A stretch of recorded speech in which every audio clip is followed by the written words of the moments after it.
réellement le tribalisme au Cameroun, par exemple? Je salue votre question parce que c'est important de commencer comme ça. Quand on parle de tribalisme, il y a l'idée, n'est-ce pas, du tribalisme, l'idée. Oui.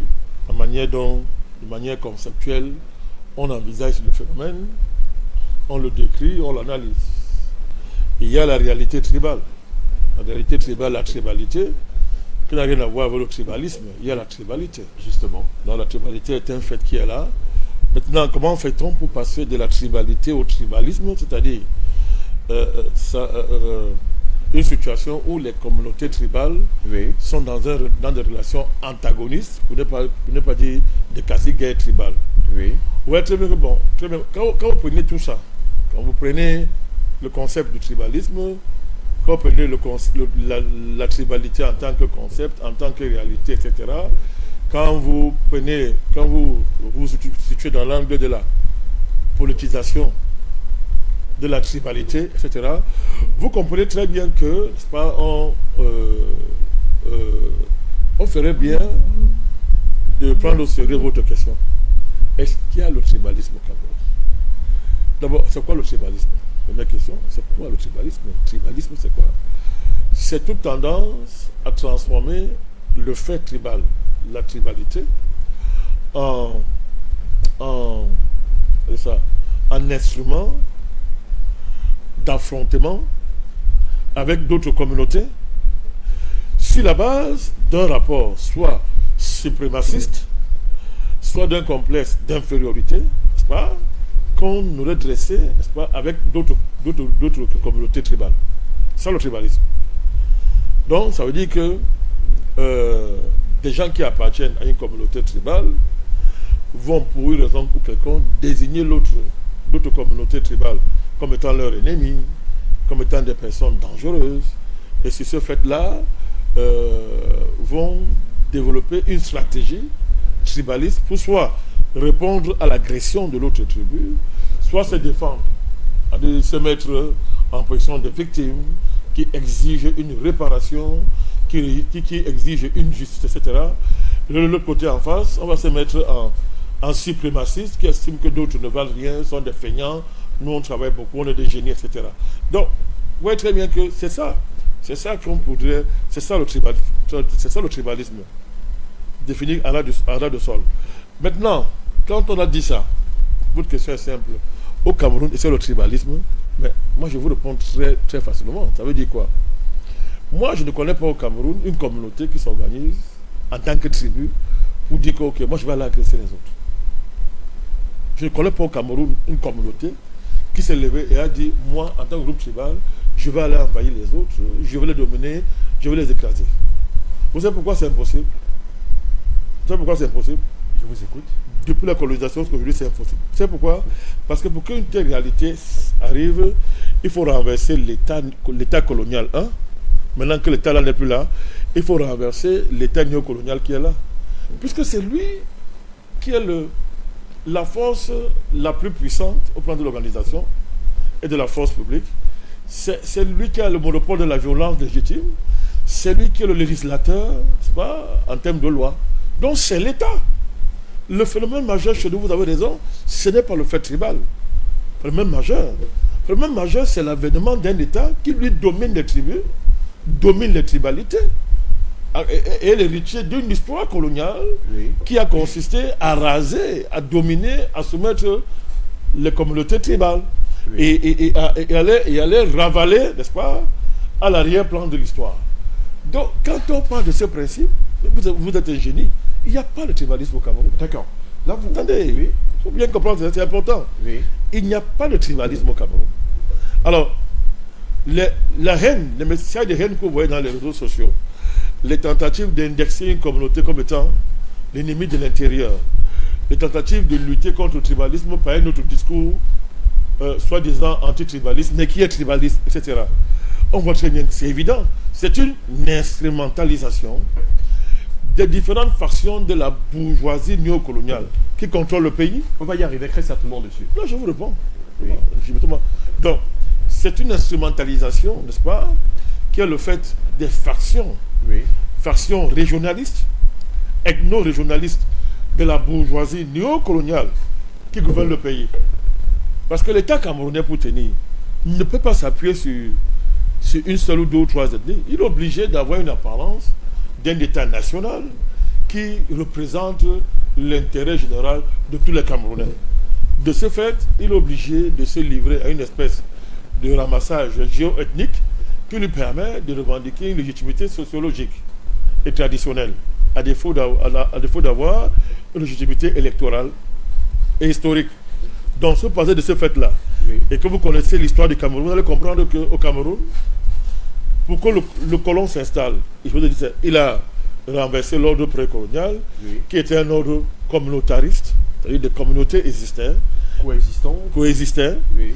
dans le cadre d'un renversement de l'histoire de l'Afrique, Oui. qui a des racines qui remontent à très longtemps, où on est passé, n'est-ce pas, de la grandeur de l'Égypte antique, de la Nubie antique, etc., et jusqu'aux grands empires. Et quand ces empires-là ont chuté sur le fait, parlons comme ça, de l'entreprise coloniale, nos pays, nos sociétés ont dégénéré dans une espèce de décadence qui a fait que, à la fin, le fait sociologique qui a résisté, c'est le fait tribal. Mais notre histoire, ce n'est pas une histoire de tribu. On le sait très bien. L'État est né en Afrique. La philosophie est née en Afrique. Les grands empires, l'Afrique connaît ce que c'est. C'est l'Afrique qui a enseigné à d'autres peuples ce que c'est que la philosophie, les mathématiques, la science. Dans notre histoire, ne peut pas être une histoire tribale. Donc c'est important de rappeler tout ça. Donc maintenant, quand on arrive dans ce niveau-là, le colon il arrive, il nous divise il crée des tribus, il les hiérarchise, il décide qui est la bonne tribu, qui est la mauvaise tribu en fonction des résistances qu'il va rencontrer et des allégeances qu'il va susciter. Donc quand on entre dans une phase de l'histoire coloniale qu'on appelle donc la phase de la décolonisation, le colon se retrouve en face de puissants mouvements de décolonisation. Parmi ces mouvements connus en Afrique, il y a le Front de libération nationale en Algérie et il y a surtout la grande UPC au Cameroun. Parce que l'UPC au Cameroun, c'est l'unification des populations camerounaises dans un grand projet national qui prend son essence dans la résistance à la colonisation, dans la volonté de décoloniser à travers l'unification des populations camerounaises en tant que peuple historique. L'UPC a réussi ça. C'est un des plus grands mouvements de résistance indépendantiste de l'histoire du XXe siècle, l'UPC. Donc, l'UPC a réussi, n'a pas pris le pouvoir, mais elle a imposé l'indépendance au Cameroun. La France a donc juré que si je dois maintenir ma même mise sur ce pays, je dois détruire l'UPC, c'est-à-dire l'idée nationale au Cameroun. Mais ça, face à ça, observez bien, face à ça, bon, tout ça est dirigé par les élites. Chaque élite, n'est-ce pas, doit avoir son morceau tribal derrière lui, son bétail tribal derrière lui, pour aller négocier son insertion dans l'appareil d'État. Et du coup, observez bien, comme malgré tout ça, l'impôt n'est pas tribal, l'armée n'est pas une armée tribale, l'État lui-même ne peut pas être un État tribal, l'État doit lui apparaître comme étant le fédérateur national. Et pour ça, malheureusement pour lui, il ne peut pas utiliser un discours qui va heurter son créateur, le colon, n'est-ce pas? Il est donc obligé de parler d'unité nationale, etc. En même temps, en évitant de s'approprier, n'est-ce pas, la véritable source historique de l'unité nationale. C'est la contradiction qui travaille l'État du Cameroun.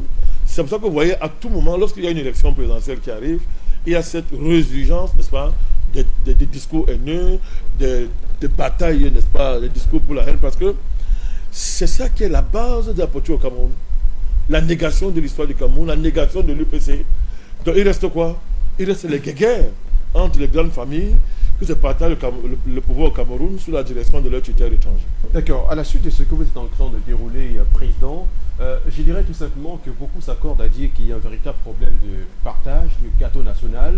Sinon, lorsqu'on revient sur le déroulé que vous avez fait qui se range sous le prisme socio-anthropologique où les Camerounais ont eu une véritable coexistence et cohabitation pacifique dans les années 1900 avant l'arrivée du colon qui, d'une manière ou d'une autre, a divisé pour mieux s'installer.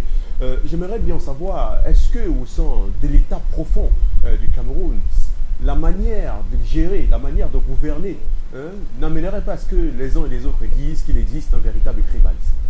Non, c'est-à-dire que c'est... Oui, Oui, et ça c'est quand on manque de profondeur d'analyse. La vérité est que le gâteau là qu'on doit partager sera toujours petit tant que l'indépendance n'est pas réelle. Tant qu'il n'y a pas de souveraineté. Parce que qu'est-ce que l'indépendance? Qu'est-ce que la souveraineté? L'indépendance, ce n'est pas des mots des mots.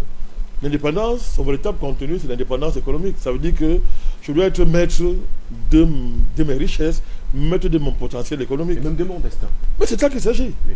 Or, qu'est-ce qu'on observe? C'est quoi la colonisation? La colonisation, c'est de venir s'approprier nos richesses, nos matières premières, notre sous-sol. On s'approprie ça. Ça fait donc qu'une fois que le colon a pris ça, il dévalorise ça. Parce que s'il ne dévalorise pas ça, lui ne pourrait pas faire de bénéfices dans le cadre de ces transactions coloniales. Vous voyez un peu, si on paie les matières premières à leur vrai prix, ils ne vont pas s'enrichir comme ça. Donc vous voyez, premier blocage. Nos richesses nous sont arrachées, ne sont pas payées à leur juste prix. Deuxième blocage. On bloque le potentiel économique local. C'est-à-dire que vous avez des besoins. Oui. Vous avez des besoins, tout à l'heure on a parlé de l'eau, l'électricité, etc. Ces besoins-là, on bloque les capacités locales qui soient même de créer des chaînes de production. On bloque ça et on vous oblige d'importer de la technologie, d'importer des compétences techniques. On vous facture ça. Je sais pas si vous voyez un peu. On vous a bloqué le niveau de l'économie en confisquant en matières premières. On vous a importé les cultures de rente. Ça veut dire que vous ne produisez pas ce que vous allez consommer. Mais en même temps, on a bloqué aussi vos capacités d'industrialisation. Donc, il vous reste quoi? L'économie budgétaire. Ça veut dire que vous vendez même pas les matières premières. Ils vendent ça à l'étranger. Ils vous donnent une décote sur laquelle vous n'avez rien à dire, n'est-ce pas? Puisque c'est une décote truquée. Donc, ça fait votre budget. Quand vous dites attendez, quand vous dites il s'agit de qui? Mais le colon. Oui. Les colons qui aujourd'hui ont changé de visage, sont des multinationales, etc. Les États occidentaux devenus impérialistes. C'est ça, l'autre phase de la colonisation, c'est l'impérialisme. Bon, après, il devient international et après, il est mondialisé comme on le vit aujourd'hui, il est globalisé comme on le vit aujourd'hui. Mais ce que vous dites, c'est quoi? C'est que dans le cadre du budget, là, vous voyez, dans le cadre de la gestion de cette économie coloniale, il faut une administration. Et la plupart du temps, ces besoins sont en total décalage avec les besoins de l'ensemble de la population. Puisqu'à partir du moment où l'économie est bloquée, à partir du moment où vous ne pouvez même pas produire de la monnaie, à partir du moment où l'éducation qui est censée produire les cadres, qui en principe devrait développer le potentiel économique, mais ce sont tous des gens qui font des rapports dans des bureaux, des gestionnaires de dossiers. Et comme l'administration devient donc comment dire ça? L'État devient le facteur majeur dans le pays. Sa reproduction quotidienne est la priorité. Mais regardez le train de vie de l'État, sa qualité de vie, ses orientations en matière de vie. Il importe tout ce qu'il a besoin. À un moment donné, donc, ça demande... à un moment donné, il y a un décalage entre le train de vie de l'État et... La réalité? Non, le peu d'argent qu'on nous laisse. Alors, au lieu de satisfaire les besoins de la population, l'État, lui, choisit de satisfaire ses besoins. En disant que non, mes besoins sont ceux du pays. Mes besoins sont prioritaires, mes besoins sont l'intérêt général. C'est le problème que nous avons. Ça fait longtemps, comme vous dites, du coup, au Cameroun, il y a un décret. Chaque fois qu'il y a un décret, on dit, fameux article 2. C'est symptomatique. Parce que tous ces privilèges qu'on donne à ces gens-là, c'est un coût qui paye. C'est le débrouillard, n'est-ce pas, qui paye, alors que lui-même, son avenir économique est bloqué de manière structurelle, parce que je suis en train de vous dire. Vous voyez comment, à un moment donné, plus on s'est endetté, maintenant qu'il faut rembourser, on arrive à une espèce de surtaxation, n'est-ce pas, qui arrive dans une situation où, comme vous dites, le Camerounais lambda a l'impression que lui, il est né pour travailler et nourrir une administration qui ne lui apporte pas grand-chose de manière fondamentale. Est-ce que ce Camerounais n'a pas donc espéré que du jour au lendemain, les choses pourraient changer? Il n'y a pas espéré, les choses doivent changer. Ça va beaucoup changer. Ça change. Je ne suis pas un pessimiste, je ne suis pas aussi un nihiliste. Cet État-là, malgré cet acte qu'il a, il y a quand même les acquis que nous avons. Le Cameroun de 1960 n'est pas le Cameroun d'aujourd'hui. D'accord. Est-ce que ce n'est pas... Oui, attendez, c'est vrai, le régime qui est là a quand même des acquis. Je ne suis pas un nihiliste. Hein. Oui. Ils ont des acquis. Les acquis sont là. Mais, justement. Mais le risque, c'est quoi? Comme c'est que si on négocie mal la succession du président, ces acquis vont être anéantis à zéro. On va nous ramener, n'est-ce pas, avant l'indépendance. Voilà. C'est ça le risque qui nous gagne. Justement, puisque vous avez pleinement parlé de cette prévarication de la fortune publique ou encore de la dilapidation des fonds qui devraient être vraisemblablement redistribués afin que tous les Camerounais puissent en être satisfaits, est-ce que ce n'est pas aussi dû au fait que certains Camerounais ou encore certaines communautés ne se voient pas très souvent cooptés pour certains aspects de l'administration, de la vie publique, certains aspects de la vie commune, qu'ils se disent à un moment donné que bon, nous attendons aussi notre tour pour être au pouvoir afin de faire aussi comme ceux qui sont là aujourd'hui, elles le font. Est-ce qu'on peut dire, si vous me permettez, qu'actuellement au Cameroun, il y a une communauté qui dirige, qui gère les affaires? Non, c'est pas vrai. Il n'y a pas vrai. Pourquoi? Parce que le dit supposerait que le pouvoir est pour origine cette communauté. C'est une erreur à ne pas faire. Beaucoup tombent dans cette erreur, manipulés par certaines forces politiques qui, ne pouvant pas affronter les vrais problèmes du pays, d'une part, et d'autre part, assumer leur bilan, ont besoin de trouver les boucs émissaires. Donc, c'est ça l'anti-biaïsme primaire pour une partie de l'opposition. C'est ça le biaïsme primaire pour le parti qui est au pouvoir, le RDPC et l'État. C'est donc d'une part, de réduire l'État à la communauté d'origine, entre guillemets, de celui qui est au pouvoir. Et en face, c'est de désigner une partie de l'opposition comme étant portée par une communauté qui serait de ce fait l'ennemi de l'intérieur. Alors vous voyez que donc ça fausse tout le débat. Vous voyez, ça fausse tout le débat parce que le vrai débat, je vous ai dit, c'est comment nous avons acquis notre indépendance. Le vrai débat, c'est est-ce que nous sommes les hommes sur la terre, même des hommes sur la terre, avec deux pieds, des bras comme tous les autres, avec une intelligence comme les autres. De ce point de vue, on peut faire chez nous ce qu'ils ont fait dans leur pays, c'est-à-dire on peut développer notre industrie, on peut révolutionner notre système scolaire, nos universités, on peut valoriser nos cultures, on peut gérer notre monnaie nous-mêmes, on peut faire tout ça, on peut se protéger, tout ça.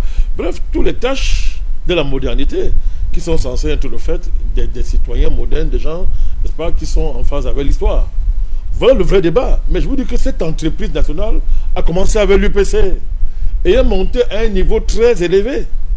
Puisque je vous dis, dans l'histoire de l'Afrique, on ne compte pas deux grands... Il n'y a pas trois. Hein. Vous avez le Fonds de libération nationale d'Algérie, vous avez le Cameroun, dans certaines mesures l'ANC. Mais l'histoire de l'ANC, comme vous le disiez, on vous dit que non.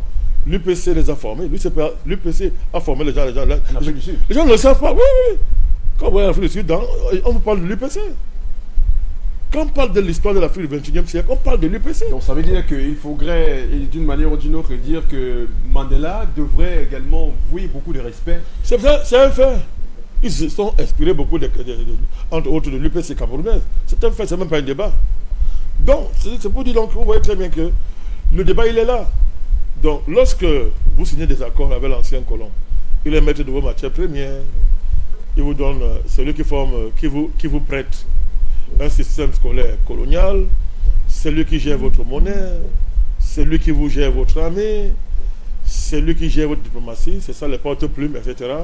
Mais vous voyez très bien que, alors, soit on continue l'œuvre de libération nationale, soit on se contente de l'ordre colonial ou bien néocolonial. Je vous ai dit, c'est le budget. C'est l'appartenance, n'est-ce pas?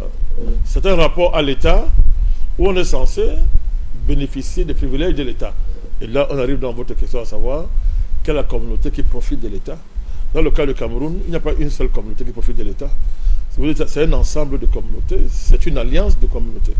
C'est une alliance, d'abord ce n'est même pas une alliance de communautés, c'est une classe. Vous comprenez? C'est une classe. Ne parlons pas de communauté quand on parle de l'État du Cameroun. C'est un mensonge. C'est une classe sociale. C'est une classe sociale qui est constituée d'endocolons. Je les appelle les endocolons. Ils sont placés là et ils tiennent là parce qu'ils sont en phase avec le projet de continuité coloniale. On laisse l'économie aux colons, on lui laisse la culture, etc. Nous, on gère l'État. On est donc une administration. Et nous, on a le budget. Alors, comme pour avoir le budget, je vous ai dit, je vais simplifier les choses. Prenons l'exemple. Un pays comme le Cameroun, la CEMAC, c'est 30 000 milliards de francs CFA. L'ensemble de la CEMAC. Oui. C'est 30 000 milliards. Donc, le Cameroun, lui seul, c'est 15 000 milliards. Lui, c'est le leader de la sous-région. Moi, je pose une question. Notre budget, c'est combien? On a 5 000 milliards de budget. J'arrondis un peu. Oui. C'est pas très loin de chiffre, disons, c'est ça un peu là. Oui, justement. Mais où sont les 9 000 autres milliards? Ça va où? Ça va où? Chez le colon, certes. Ah, mais vous avez tout compris. Vous avez tout compris. Donc, du coup, vous voyez très bien qu'il y a une répartition de travail. Du coup, bon, ceux qui sont là maintenant, à partir du moment où votre élite nationale refuse de se battre pour qu'on sorte d'un tel rapport et qu'on ait un budget conséquent, c'est-à-dire que 15 000 milliards de francs CFA, mon regard. Ça veut donc dire que cela aurait une incidence sur le satisfait des Camerounais. Bien sûr, puisqu'il faut. Relativement à cette histoire de tribalisme. Puisque toute l'économie néocoloniale qui consiste à ce que une bonne partie de notre richesse soit transférée immédiatement à l'extérieur, parce que notre économie est contrôlée par les entreprises coloniales qui sont là. Mais notre élite politique ne veut pas remettre ça en cause. Elle veut seulement gérer le budget. Donc, du coup, les élites orientent dans leur communauté à regarder et à dire que non, c'est une communauté qui mange.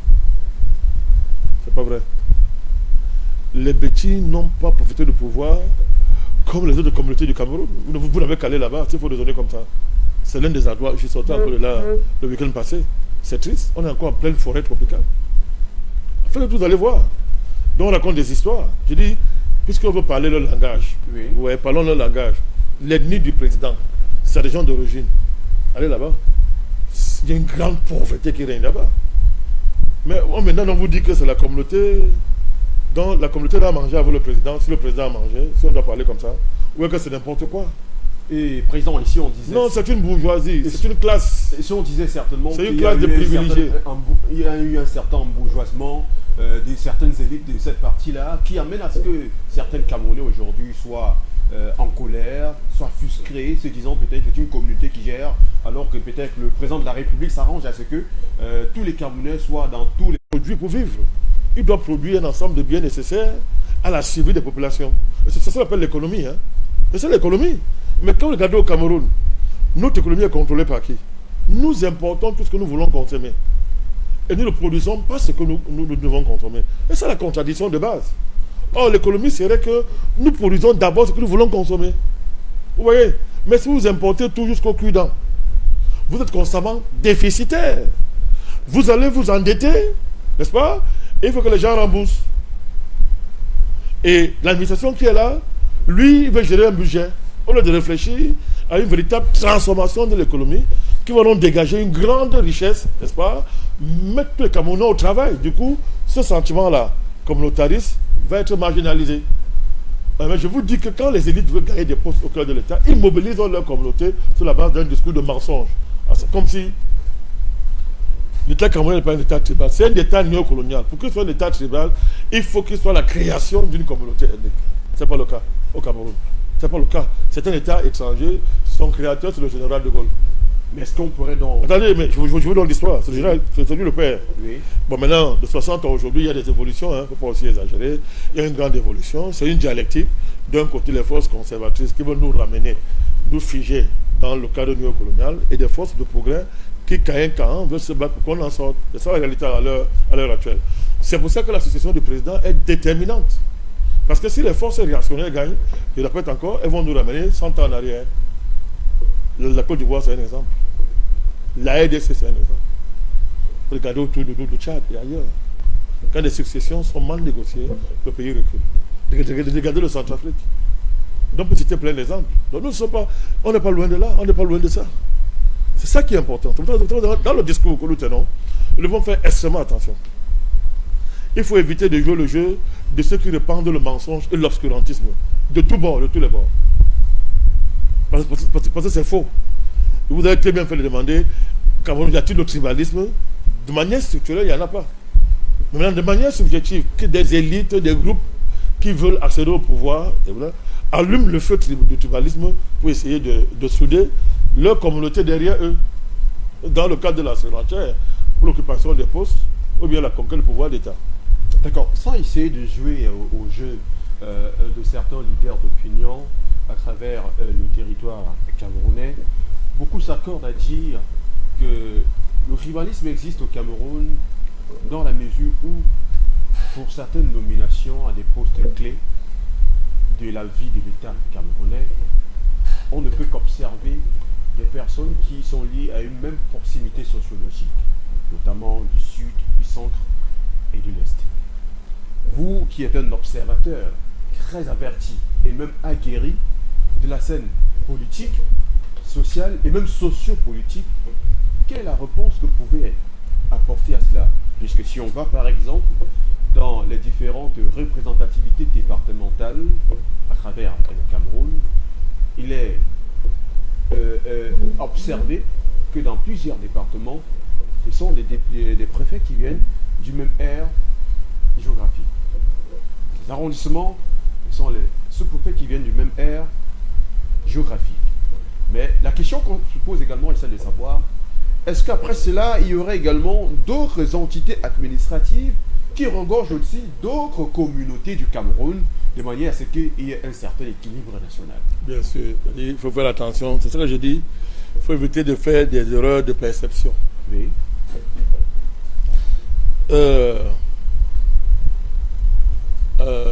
Généraliser quelques nominations à une communauté est un jeu dangereux. Parce que cette communauté n'est pas consultante comme communauté. Attendez. Ce n'est qu'une répercussion des opinions. Non, je sais. Oui. Non, c'est pas vous, je vous réponds simplement. Généraliser à une communauté quelques nominations, c'est un jeu dangereux. Ça, c'est le tribalisme. Oui. Parce que ça veut faire porter le chapeau à une communauté de nominations qui n'ont rien à voir avec l'intérêt de cette communauté, mais obéissent à une règle. Et voici cette règle-là, je veux vous la donner. Oui. La règle de la géoethnie. Vous voyez? La géoethnie. C'est quoi la géoethnie? Je vais vous expliquer. La géoethnie, pour la comprendre, il faut remonter dans ce que j'ai appelé tout à l'heure la création de l'ethnie, la création du tribalisme, n'est-ce pas? La définition et la hiérarchisation des tribus en groupe dangereux et en groupe non dangereux. Et ça, c'est le travail du colon. Ça veut dire que dans tous les pays, le colon, quand il est là, il sélectionne parmi les communautés qu'il a trouvées sur place, il va sélectionner ce qu'il va appeler les bonnes communautés, c'est-à-dire les trois communautés qui se sont alliées à lui et qui lui ont fait allégeance, il va les élever au niveau du pouvoir dans une société. Et ça va créer ce qu'on appelle un axe de pouvoir. Vous voyez ça? Un axe de pouvoir. L'axe de pouvoir, là, il est géoethnique. Pourquoi? Parce que dans géoethnie, il y a géo.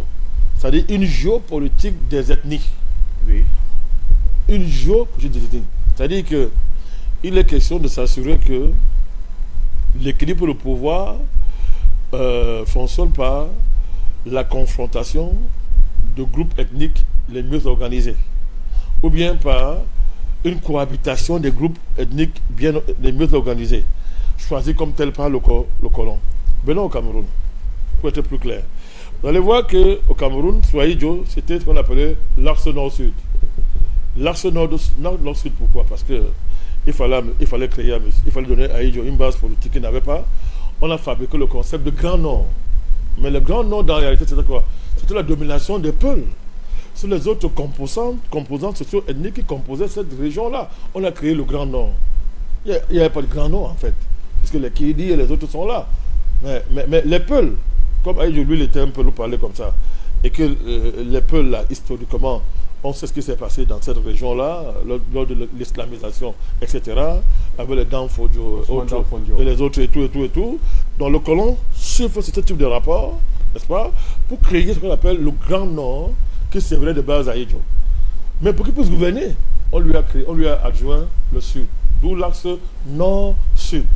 Le Sud parce que c'est le Sud chrétien, soi-disant, et avec une dorsale économique puissante, depuis le Mongo, jusque dans tout, en passant par le port de Douala, jusque dans les grandes plantations de cacao, café, dans le sud et le centre là-bas. Vous voyez très bien comment, n'est-ce pas, on essaie d'organiser une régulation géo-ethnique du pouvoir, mais sans consulter les communautés. Sans les consulter dans le sens où il y aurait une réunion de ces communautés qui désignerait tel. Non, le choix comment on dit ça? Le choix est, comment on dit, il est confidentiel. Il est complètement confidentiel et il s'opère dans des réseaux qui ne sont pas tribalistes, qui sont ésotériques, maçonniques, réseaux chrétiens, etc. Avant d'être tribal, il faut bien comprendre cette affaire-là. Donc ce n'est pas tout le monde qui est membre de la communauté qui peut accéder au pouvoir. Il faut en plus qu'il soit recyclé dans des structures qui dépassent l'ethnie.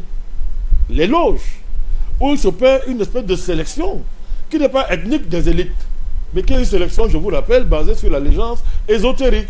Il faut bien comprendre ça. Mais c'est un facteur très important. Mais c'est très important. Parce que si vous ne comprenez pas ça, quel est le risque? Nous allons dire par exemple que le président Biya a gouverné avec les bêtis. Mais est-ce que c'est vrai? C'est pas vrai? Qu'il y ait des bêtis à des postes stratégiques, c'est un fait. Ça ne fait pas de ce pouvoir un pouvoir bêtis.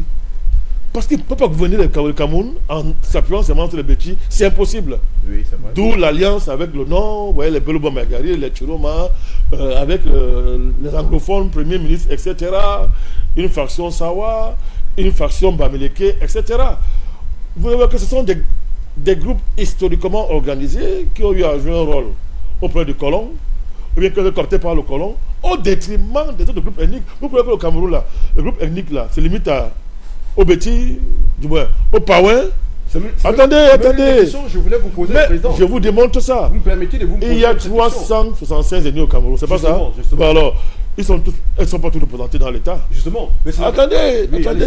Parce que ce n'est pas toutes les ethnies qui ont un niveau d'organisation qui les permettent de prétendre peser à l'échelon national. Vous allez donc voir que les groupes qui pèsent à l'échelon national sont les groupes que le colon a sélectionnés en fonction de l'allégeance. Maintenant, comme de manière fondamentale, ils vont tenir les postes essentiels de l'État. C'était pareil sur Aïdjo, hein? Mais ce n'était pas une raison pour dire que c'est un régime tribal. Non, il n'était pas tribal parce que le régime là, il est néocolonial. Celui qui l'a créé, c'est le colon. Et l'essentiel de ces leviers de reproduction sont sous le contrôle du colon, pas sous le contrôle des ethnies, qui étaient déjà déclassées dans le cadre de la colonisation, étaient déjà marginalisées dans le cadre de la colonisation. Je répète encore, aller dans les villages, aller dans ces aires, parlons comme ça, géo-ethniques, pour comprendre ce que je suis en train de vous dire. Qui s'enrichit? Ce sont les élites. Les populations sont extrêmement pauvres. Donc, d'où la nécessité de dresser les communautés les unes aux autres pour avoir des fiefs et des gens qui sont derrière.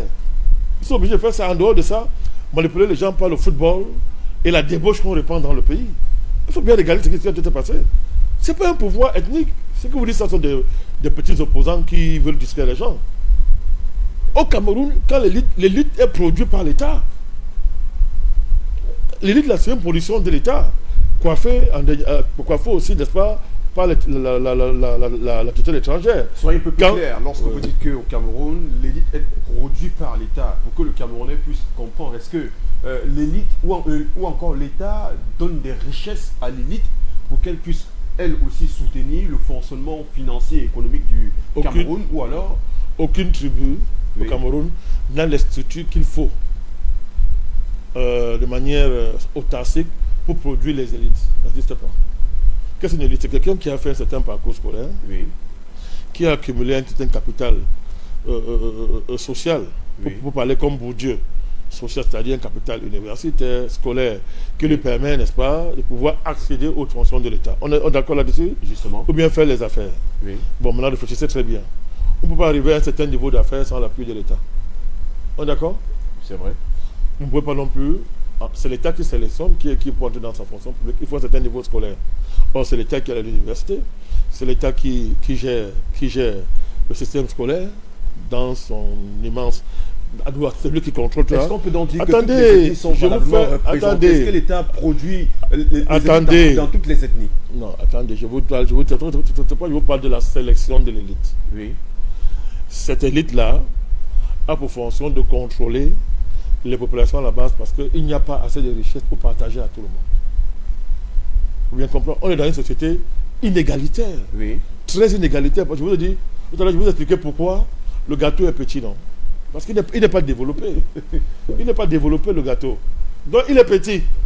Donc, s'il est petit, il y a une guerre pour le partage. Et c'est les forts qui ont place à la table pour avoir leur part du gâteau et laisser les miettes aux pauvres. Et pour que les pauvres-là ne s'énervent pas, il faut qu'on les contrôle. C'est ça le rôle de l'élite. L'article 2, c'est ça. Oui. Bon, alors, ça se voit en politique. Un gars peut être brillant au RDPC, à la base. Mais on va lui coller un matin une personne ressource. Pourquoi la personne est une personne ressource? Parce qu'il a un poste dans l'administration. Il a une fonction, qu'il donne les moyens que le militant, le base, n'a pas. Pourtant, c'est un bon militant. On peut me le prendre, on l'élève. Non, mais non. Vous voyez très bien que quand vous voyez tout ça, vous comprenez quoi ce que je suis en train de vous parler. Donc, méfiez-vous des discours qui parlent du tribalisme. Parce que c'est l'État qui est le facteur majeur dans notre société. C'est l'État qui, pour s'organiser, a besoin de recruter partout un ensemble de ressources. Même si, maintenant, dans la gestion, il fait de la géoethnie, mais il est obligé de recruter partout. Il est obligé. Parce qu'il n'a pas le choix. Mais, dans la répartition du gâteau national, il y a une inégalité en matière d'accès. Parce que, comme je vous dis, pour y accéder, il faut avoir un capital. Le capital, il est rare. Pour y accéder, il faut un parcours complexe qui montre que ce n'est pas la tribu qui peut pousser à faire ça. Imaginez d'une autre. Alors, ne soyons pas naïfs. Je ne suis pas naïf. C'est-à-dire que l'organisation des communautés tribales peut déboucher sur des mécanismes d'appropriation, d'accumulation des capitaux, n'est-ce pas, qui, à un moment donné, peuvent relever d'une certaine prédation interne. C'est un fait. Mais, même ça, est-ce que c'est du tribalisme? À partir du moment où l'État est là, le législateur en chef, maître de la réglementation, détenteur du monopole de la violence légitime, il doit faire son travail. S'il ne le fait pas, pourquoi est-ce qu'on va accuser les communautés qui n'ont pas les moyens de l'État? Vous comprenez très bien la nuance. Vous voyez la nuance. Donc c'est cela qu'il s'agit. D'accord. Alors, Président, nous restons toujours dans le cadre de cette édition dans laquelle vous ne manquez pas de nous apporter beaucoup d'éclaircies sur ces faits qui gangrènent, qui interpellent au plus haut niveau. Et c'est l'occasion d'ailleurs pour nous de saluer ici tous les différents téléspectateurs qui nous rejoignent à l'instant. Sachez tout simplement que vous êtes sur Pan-African Media TV et que vous regardez Presse Géopolitique, votre magazine qui passe en revue l'actualité géopolitique du continent et d'ailleurs. Vous le regardez très certainement sur YouTube ou Facebook et n'hésitez pas de partager avec tous vos différents amis et toute la famille afin que nous puissions bien entendu comprendre tout ce décryptage, tout ce commentaire et toutes ces différentes analyses qui sont apportées.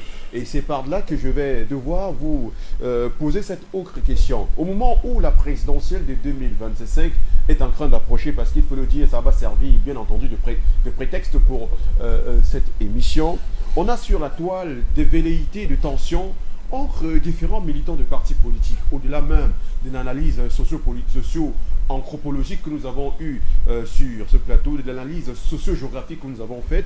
Nous avons des militants des différents partis politiques. Nous avons les militants du RDPC, les militants du MRC, les militants du PCRN et de bien d'autres partis politiques qui se battent, qui combattent. Et on se pose bien la question de savoir quel est le véritable souci lorsqu'on sait que les partis politiques ont pour véritable fonction ou rôle de conquérir le pouvoir et de le conserver afin de développer ou d'améliorer les conditions de vie des populations. Mais sur la toile, on voit comme une espèce de haine, de tiraillement, de combat, de bataille entre eux. Mais ils s'éloignent visiblement de l'objectif qui est le RDPC. C'est quoi le problème? C'est le contrôle du pouvoir d'État. Je vais vous démontrer une contradiction qui est liée à tous ces gens-là. Vous voyez, comment on peut vouloir conquérir l'État à partir d'une querelle, à partir d'une unité tribale, pour gérer un État, lui, qui est fondamentalement multitribal. Je répète. Oui. Comment peut-on vouloir conquérir le pouvoir d'État sur une base géotribaliste, ethno-régionaliste, Oui. et maintenant diriger un État, lui, qui est un État multitribal, forcément, parce que c'est un État, quand on le regarde pour le gérer, c'est forcément une alliance. C'est forcément une alliance pour le gérer. On ne voit pas qu'il y a une manipulation déjà à ce niveau. Il y a de la manipulation. Vous ne comprenez pas ça si vous ne connaissez pas la généalogie des partis politiques qui s'affrontent. Il faut avoir ce qu'on appelle la généalogie des partis politiques au Cameroun. Bien lancé. Très bien. Le PCRN, il a une généalogie. Quand vous la connaissez, vous comprenez le problème de son leader. Il n'y a pas de débat là-dessus. Vous prenez le MRC, sa généalogie est connue. Et quand vous le connaissez, sa généalogie, et celle de son leader, le débat est clos là-dessus. Président, nous sommes dans une émission beaucoup plus pédagogique. Nous souhaiterions essayer mais qu'est-ce qu'une généalogie? De revenir profondément sur la généalogie de ces différents partis politiques afin de fixer les téléspectateurs. Non, c'est fixé. Ça veut dire que comment quelqu'un devient président d'un parti?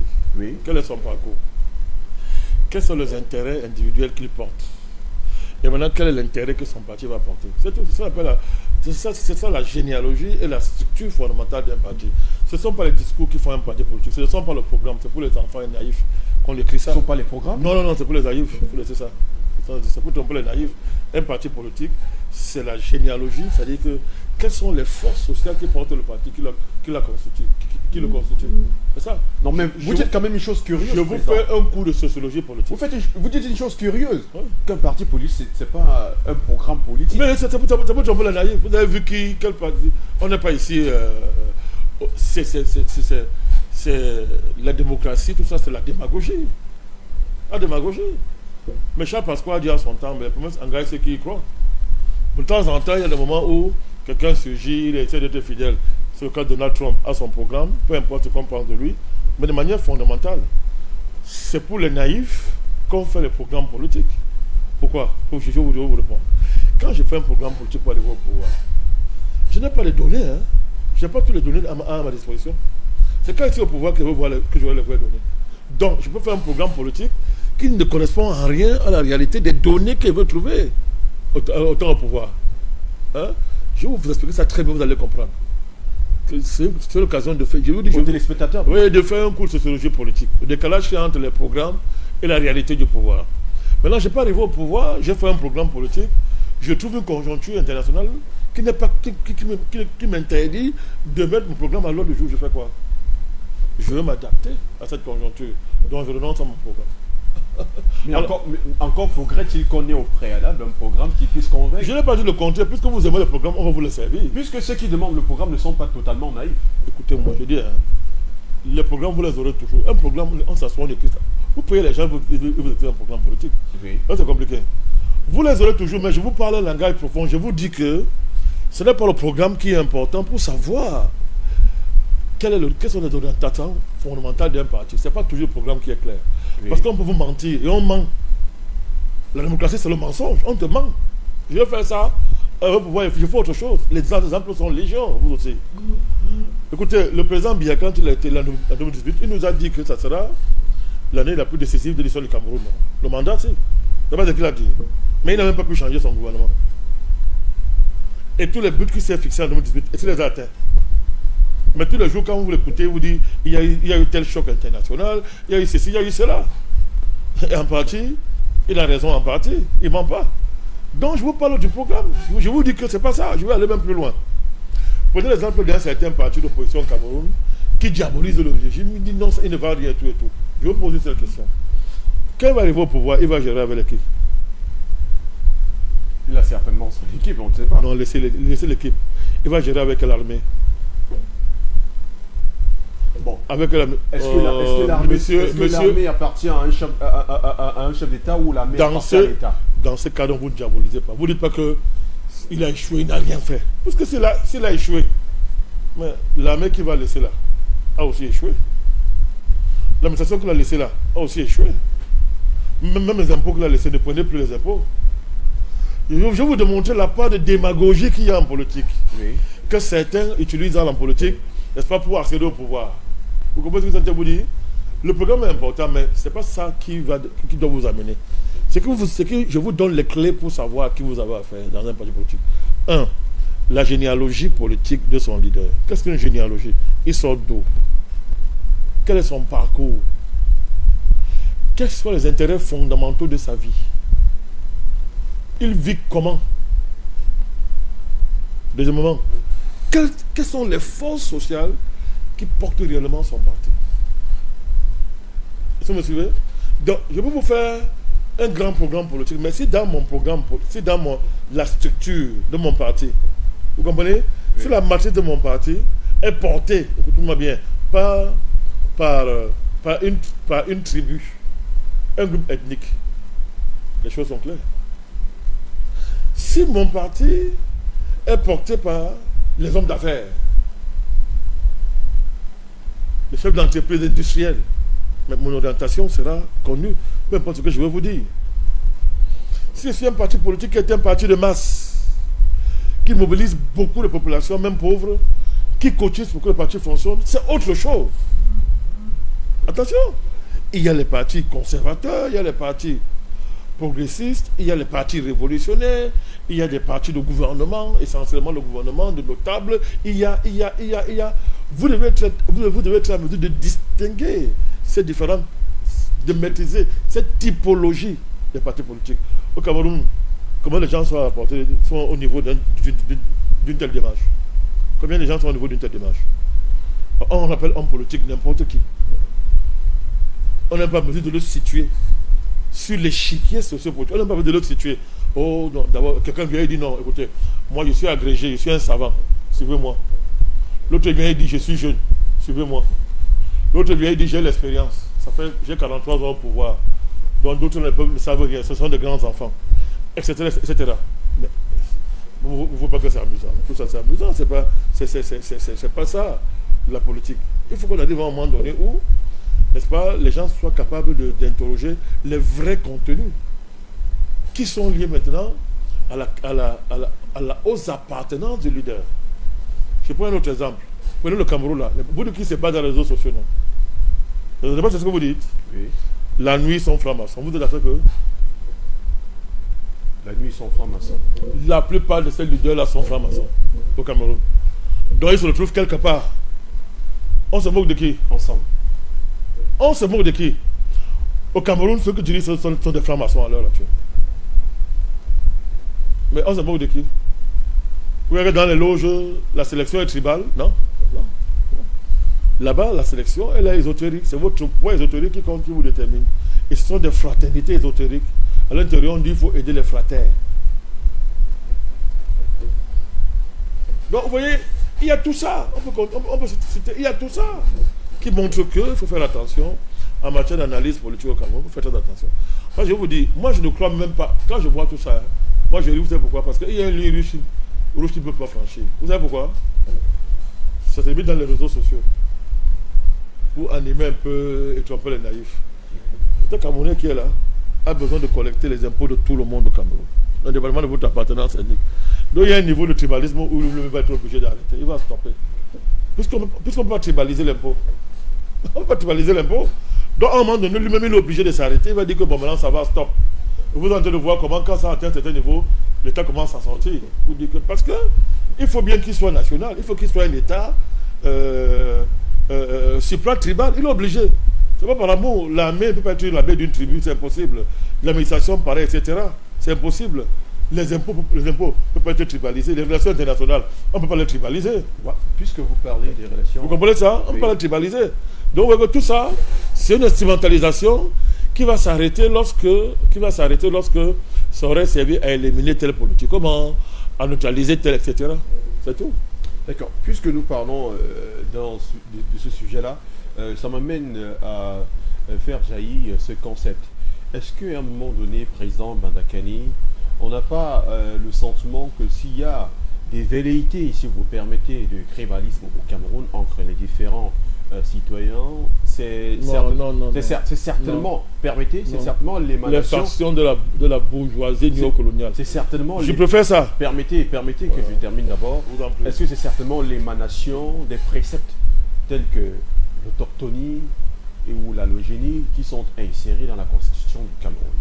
Parce que lorsqu'on essaye un peu d'ancrer dans les bas-fonds ou les conforts du pays, on a souvent vécu des situations où certains Camerounais sont expulsés de certaines zones où ils s'y sont implantés, ils trouvent de leur pain au quotidien alors qu'ils ont quitté leur zone d'origine, leur zone géographique d'origine pour aller dans certaines autres zones. Et du jour au lendemain, pour peu qu'il y ait eu un petit pépin, on vous dit, portez tous vos bagages et débarrassez le plancher puisque vous n'êtes d'ailleurs pas autochtone ici.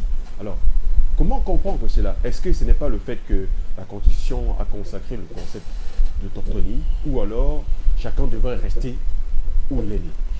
Non, il faut remonter l'histoire du Cameroun et l'avènement de l'État du Cameroun pour comprendre ce que vous êtes en train de dire là. Oui.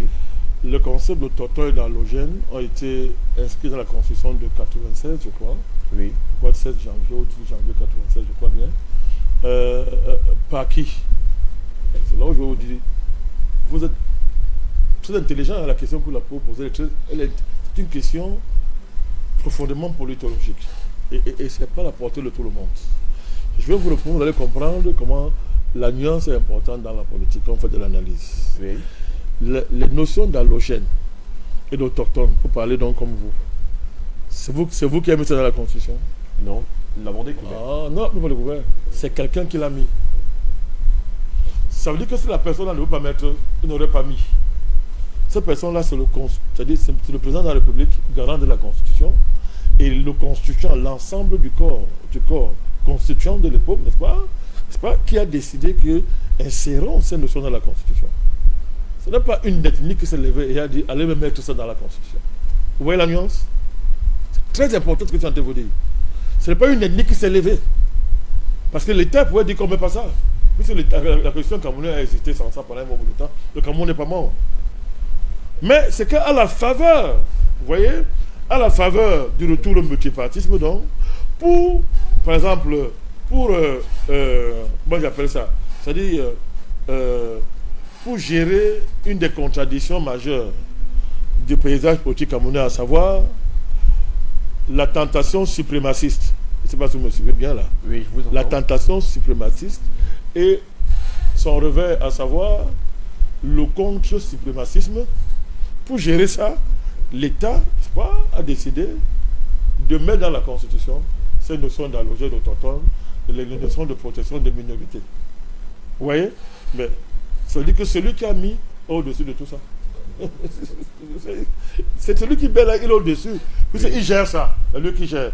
Oui, donc toujours, je vous dis, il y a toujours, l'État est supérieur aux tribus. Cet État-là, attention, il n'est pas tribal, il est néocolonial. Il l'instrumentalise. Vous voyez? Il l'instrumentalise objectivement et subjectivement ces contradictions-là qui pour permettre de se maintenir. En paraissant comme le garant des intérêts des minorités, qui va donc fédérer derrière lui pour préserver, n'est-ce pas, le pays d'une tentation suprémaciste, soi-disant d'un groupe ethnique. Bien, comment ça? Voilà. Et quand en retour, lui-même, l'État est obligé de s'assurer à un certain niveau de la maintenir dans la communauté nationale. Alors, c'est la question vous dites qu'on chasse de temps en temps les allogènes dans certains endroits du pays. Je vous relance sur la même question, Président. Est-ce que vous seriez d'avis avec bien de personnes que l'insertion de ces notions-là ont une conséquence inhérente? Bien sûr. Oui. Ça a exacerbé le sentiment tribal. Inévitablement. Parce que derrière les questions de minorité et d'allogènes, se sont greffées, n'est-ce pas, une surenchère tribaliste, une surenchère soi-disant anti-suprémaciste. Oui. Tout à fait. Quand je parle de la tentation suprémaciste, vous savez où je vais. Le peuple bamileke, soi-disant. Par exemple, lui, il y a une question, l'enjeu de l'inscription dans la Constitution de ces notions qu'on vient de convoquer. L'enjeu était quoi? L'enjeu était de s'assurer que, n'est-ce pas, puisque la communauté bamileke, présentée comme étant des envahisseurs, entre guillemets, est diasporique dans l'ensemble du sud du pays. Est-ce qu'en 1996, les signes présentaient déjà la communauté bamileke comme étant une communauté nomade ou encore envahisseur? Ces notions ont été mises dans la condition pour gérer ça. Vous êtes jeune, je vous donne l'information. C'est pour gérer ça qu'on a mis ça là. Vous êtes là au cœur de la politique au Cameroun. C'est le cœur. Donc, on estime, par exemple, au niveau des élections locales, pas attention, n'est-ce pas, les Bamileke qui sont implantés dans tout le sud du pays, bon, un peu moins au nord, mais partout là, ils peuvent même gagner les élections locales, simplement qu'ils se posent à Douala. Sérieusement, à Douala, par exemple, qui se posent aussi dans des régions au centre, etc. On dit que, mais comment, au niveau des élections locales, ces gens-là peuvent gagner? Donc, pour donc gérer ça, pour faire écho à un ensemble de revendications d'une minoritaire, l'État a consacré cette notion de la Constitution du Cameroun. Mais je vous le prends une fois pour vous dire que faites attention. Et pas ce ne sont pas les ethnies qui se sont levées pour aller mettre ça dans la Constitution. Ils se sont... Une structure supra-tribale a interprété les revendications et a dit ok, je règle ça ainsi. Une fois de plus, vous voyez que l'État est supérieur au tribut. Donc, je veux dire que supérieur au tribut. Donc, il a la capacité de les modérer. Bon, est-ce que cela... Vous voyez très bien qu'il a la capacité de les modérer, oui, de les contenir. Je vais même plus loin. Oui. La question des gens où on chasse. Oui, bon. D'accord, on chasse. Mais à un certain niveau, l'État est obligé de stopper. Il est obligé de stopper. Et stopper quoi? Le chassement. Parce qu'à un certain niveau, il est obligé d'arrêter lui-même. Parce que pourquoi, s'il laisse jusqu'au bout, il n'est plus un État national. On va dire que tu es le chef d'une... C'est un gang ethnique qui est au pouvoir. L'État n'est pas laissé ça. D'autant plus que je vous dis... Sauf que vous comprenez avec moi que jusqu'ici, l'État n'a pas encore réagi ou encore... Non, il a réagi déjà. Promptement. Non, il a commencé à... Je vous ai dit, il ne peut pas ne pas réagir. Oui. Et je vous dis, c'est impossible. Parce qu'on nous tribalise par l'impôt et oui, on tribalise par les relations internationales. Oui, ça c'est vrai. C'est vrai, comme vous avez compris ça, il y a beaucoup d'intérêts au Cameroun qui ne permettent pas une excessive tribalisation, une possible tribalisation au pouvoir d'État. C'est impossible. Oui. Voilà, donc c'est ce que je suis en train de dire. Et pour qu'une ethnie domine le Cameroun, il faut qu'il mobilise un ensemble de ressources nationales et internationales pour le faire. Or, cette mobilisation elle-même ne peut pas se faire totalement sur une base de tribal. C'est impossible. Ceux qui ont essayé, ça ne va pas marcher. Prenez la question anglophone. Ils ont essayé d'internaliser une cause à partir de substrat tribalo-linguistique. Vous voyez, ça a échoué. Vous pouvez pas, au Cameroun, c'est complexe, vous ne pouvez pas faire ça. Donc vous voyez très bien que, quand vous voyez très bien qu'on a l'État, n'est-ce pas, a pris en charge un ensemble de revendications pour modérer, n'est-ce pas, comment vous appeler ça, ces différentes tentations. Oui. Mais dans le fond, vous allez voir que ces différents groupes ethniques, entre guillemets, savent très bien qu'à un moment donné, en dernière instance, c'est l'État qui va arbitrer tout ça. Elles le savent. Elles le savent, ça se voit, elles le savent, que c'est l'État qui va arbitrer. Alors, et la bourgeoisie d'État, donc, se sert de tout ça, donc, vous voyez, il est très fort là maintenant. Il l'instrumentalise quand c'est chaud. Il l'instrumentalise, les factions, n'est-ce pas, de différentes bourgeoisies au cœur de l'État, les baronnies qui sont au cœur de l'État, vont donc à un moment donné instrumentaliser, n'est-ce pas, le ressentiment ethnique, l'appartenance ethnique, comme je vous ai dit, dans le cadre de leur bataille pour la conservation des positions au cœur de l'État, y compris la prise de pouvoir. Oui, ceux qui sont au cœur de l'État doivent s'assurer à ce que dans leurs différents fiefs, ils soient maîtres. Vous savez? Oui. Oui, et pour être maître dans votre fief, vous ne venez pas parler un langage national, vous venez parler le langage du village. Vous venez parler un discours, vous fédérez l'ethnie autour de vous. C'est à l'État qui revient le rôle de fédérer tout le monde dans le cadre de sa redistribution des postes comme il est en train de faire.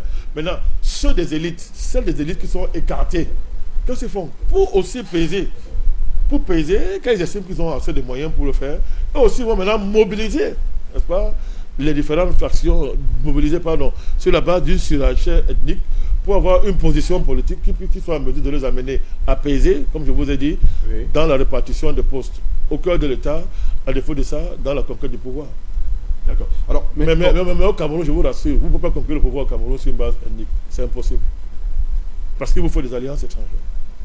Vous comprenez ça? Il faut des alliances étrangères. Alors, nous allons sortir... Il faut des alliances avec l'armée, on va sortir, etc. On va sortir de cette question avec cet autre volet. Est-ce que vous pensez, Président, dans une moyenne mesure, qu'il faudrait un jour ou l'autre penser à ce que ces deux préceptes ou concepts soient extirpés de la Constitution pour tenter d'une manière ou d'une autre de taire les frustrations communautaires ou encore les relents identitaires qu'il y a aujourd'hui jusqu'à peut-être dans le Grossfield. Parce que s'il y a par exemple des communautés qui sont aujourd'hui taxées d'envahisseurs et que dans la constitution camerounaise, il y a un cadre légal qui encadre cela, c'est comme si peut-être à un moment donné, on les met des limites, nous disant, vous êtes Camerounais, c'est vrai, mais ne franchissez pas cette limite, ne venez pas vous agglutiner ici. On n'aimerait pas qu'il y ait agglutination ici. Restez jusqu'ici. Et là, est-ce qu'à un moment donné, on ne devrait pas retirer cela parce que tout Camerounais devrait être libre d'aller et de venir partout où il veut? À ce processus, moi je qualifie d'un processus de régulation politique étatique. Oui.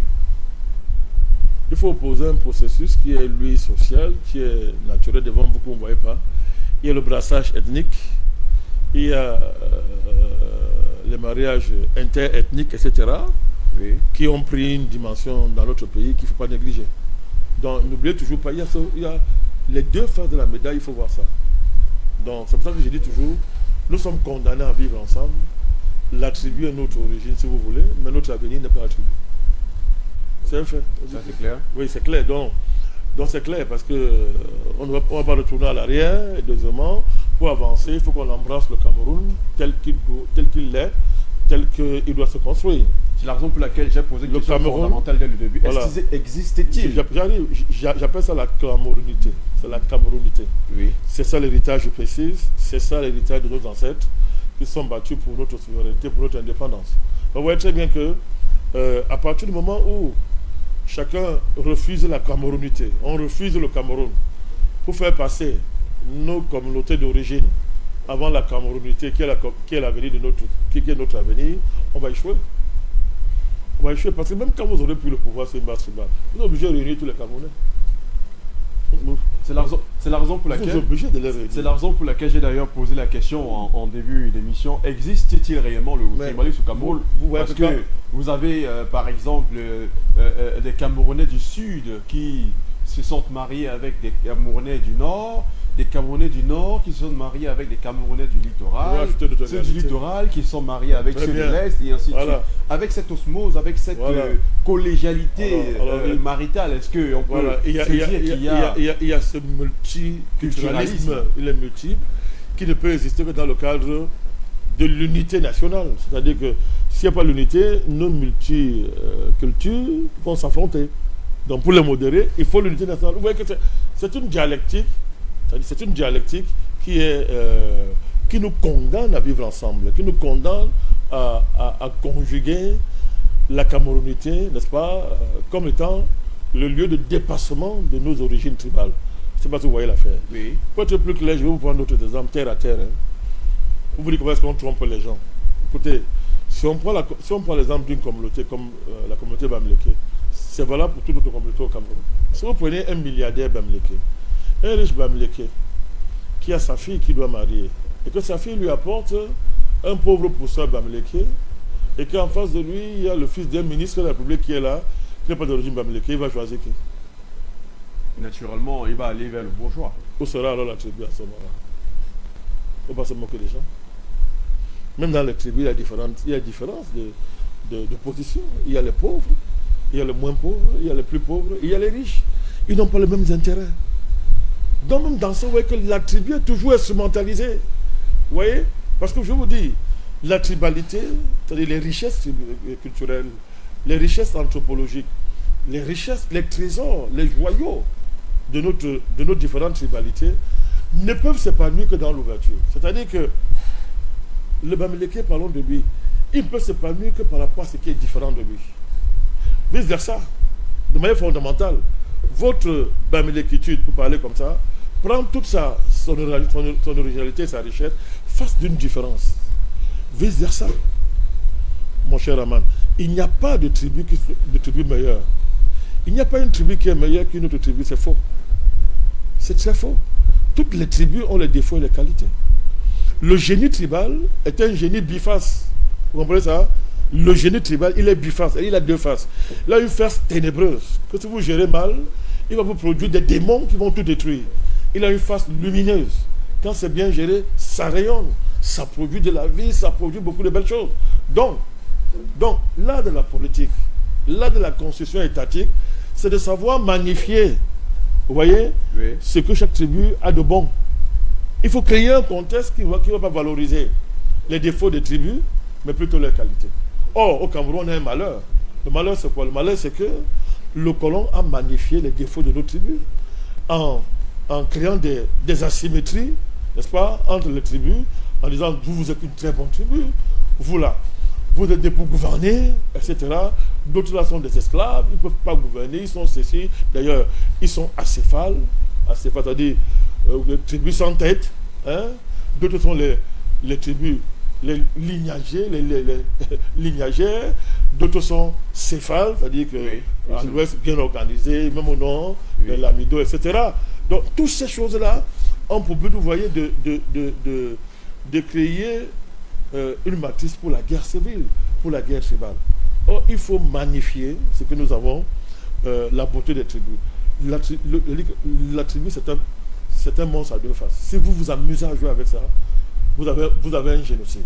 Pour éviter un génocide, il faut de vrais États. La solution, vous avez dit, c'est de décoloniser l'État. Il faut décoloniser l'État totalement. Il faut le décoloniser pour qu'enfin les Camerounais se retrouvent, n'est-ce pas, dans une véritable dynamique de récréation d'un État qui serait un État vraiment, comment on dit ça, consensuel, n'est-ce pas, dans lequel ils vont se retrouver parce qu'il a été décolonisé. Il s'est réconcilié avec l'histoire de notre pays, de manière à ce que toutes les communautés se retrouvent. Pour ça, il y a beaucoup de choses à faire. Il faut revoir la question foncière. Il faut la revoir. Est-ce que la question foncière, même au centre de tout débat? Mais c'est ça le problème, il faut la revoir. Parce que cet État qui est là, il est le prédateur, il est le premier prédateur foncier, l'État. Mais c'est la base de quoi il le fait. En niant notre héritage ancestral en matière de terre. Comment est-ce que nous on conçoit la terre? L'Africain ne conçoit pas la terre comme un bien à vendre. Ce n'est pas une marchandise. La terre, c'est un être vivant. On ne l'aliène pas. Mais cet État, il est héritier d'un droit foncier colonial qui lui fait de la terre une marchandise qu'on peut s'approprier dans le cadre d'un titre foncier. C'est cette guerre-là qu'il y a entre, d'une part, d'un côté l'État, d'autre part, les communautés autochtones, et d'autre part, les communautés autochtones avec les communautés soi-disant allogènes. Donc, il faut bien qu'on règle ça dans un autre rapport à la terre. Et vous savez que si on règle ça, ça débouche naturellement, obligatoirement, sur ça va dégager beaucoup de choses. Vous voyez, un nouvel équilibre entre l'État, parlez-moi comme ça, et les communautés locales, dans le cadre d'une vraie décentralisation cette fois-ci. Pas une décentralisation administrative, une vraie décentralisation. C'est important, et quand on va faire ça, on aura en partie, la question tribale, on va la désamorcer. Et à la fin, on en sortira, on va tuer ça pour mettre le communauté au travail dans le cadre d'un vrai projet national de développement. C'est ce qui s'est passé en Europe. C'est pas la magie, il s'est passé en Europe. C'est quoi l'industrialisation? Allez bien réfléchir, vous allez voir. Ça a été une entreprise qui est partie des communautés locales européennes et occidentales. Oui, c'est parti de là, les communautés. On s'est organisé, on est arrivé à des chambres de métiers, etc. Plus tard, ça a débouché sur la révolution industrielle, n'est-ce pas, qui a abouti à l'avènement de la bourgeoisie. Mais c'est le contraire chez nous, c'est le colon étranger qui vient créer une sous-bourgeoisie, n'est-ce pas, à l'intérieur du pays, qui, elle, est coupée du pays réel, coupée du pays, à travers ce qu'on appelle l'administration, qui les met au-dessus des autres populations, et il les regarde comme étant des indigènes. Ils remplacent le colon, les indigènes, et même ils disent que non, le commandement, comme parler en français, dit, nous on exerce le commandement. Concept purement colonial. On n'a pas encore eu un changement de mutation, une mutation mentale au cœur de notre administration, pour qu'elle ne considère plus les populations